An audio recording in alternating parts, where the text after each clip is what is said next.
एक फेस्टिवल की दो डेट्स आजकल ये बड़ा कॉमन हो गया, मगर क्यों?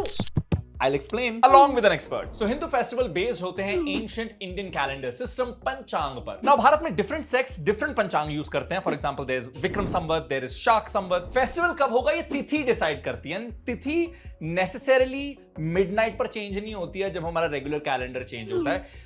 तिथि आज की दोपहर से शुरू होकर कल की शाम तक की हो सकती है. But there is more to it. हमारी जो तिथि की गणना होती है वो सूर्य और चंद्र के मूवमेंट पर डिपेंड करती है. कुछ फेस्टिवल्स हम सूर्योदय तिथि से मनाते हैं, कुछ फेस्टिवल्स हम चंद्रोदय तिथि से मनाते हैं. अब जैसे आपको दिवाली पूजा करनी है तो वहां सूर्योदय के वक्त अमावस्या है ये नहीं देखेंगे, चंद्रोदय के वक्त अमावस्या होनी चाहिए. कृष्ण जन्माष्टमी मनानी है तो हमको ये देखना पड़ेगा कि अष्टमी और रोहिणी नक्षत्र रात को आ रहा है या नहीं आ रहा. सूर्योदय के वक्त है उससे कुछ फर्क नहीं पड़ता क्योंकि कृष्ण भगवान का जन्म रात को हुआ था. तो कभी कभी इस बात को लेकर के अलग अलग मत होते हैं, मतांतर है, डिफरेंस ऑफ ओपिनियन कह सकते हैं कि कुछ लोग मानते हैं नहीं हम सिर्फ सूर्योदय से ही स्टिक करेंगे.